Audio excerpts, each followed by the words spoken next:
Thomas the tank engine was ill. Workmen had tried to make him better, but it was no use.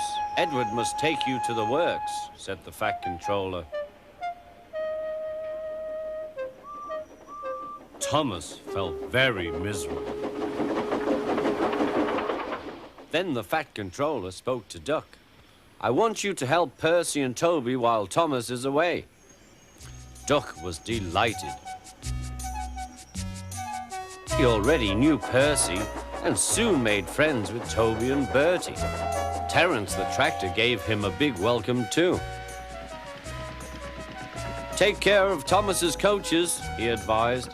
He's sure to miss them while he's away. Duck was very gentle with the coaches. Annie and Clarabel were impressed. Such nice manners, they told each other. It really is a pleasure to go out with him.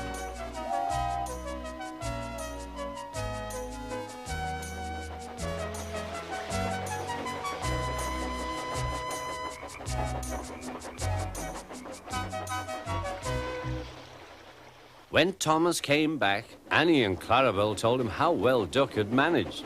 Thomas was so pleased to be home that he soon forgot to be jealous.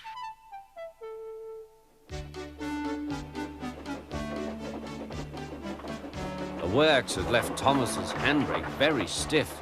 It made his brakes seem as if they were hard on, when in fact they were not.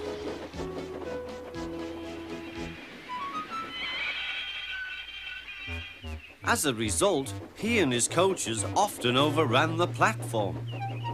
Thomas found this most embarrassing.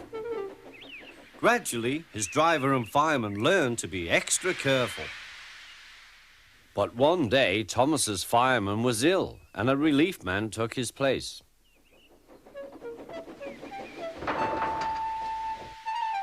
The fireman had fastened the coupling and joined the driver and station master on the platform to wait for Henry's passengers. The fireman had forgotten all about Thomas's handbrake. Thomas simmered happily. Not long now, he thought, as he saw Henry slowly approaching. But Thomas's brakes were not hard on, and suddenly he felt his wheels begin to move. He tried to stop, but he couldn't without his driver and fireman. He tried to whistle a warning, but he couldn't do that either. The guard, driver, fireman, and passengers were all stranded on the platform. Stop! Stop! Shrieked Annie and Clarabel. But Thomas, with plenty of steam, kept on going. The alarm went out down the line. Stop the runaway!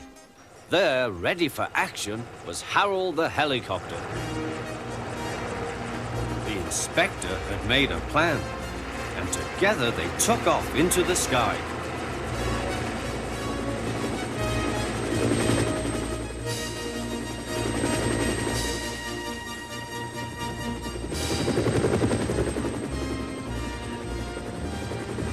At last, Thomas was tiring.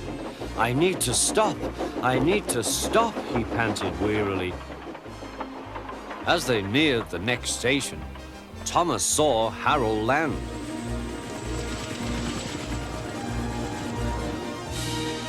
They entered the platform slowly enough for the inspector to act. Judging his moment, the inspector scrambled into the cab and screwed the brake hard on. At last, Thomas stopped. Both he and the inspector were very relieved. Then they thanked Harold. Think nothing of it, wailed Harold. Glad to be of service any time. Phew, remarked the inspector.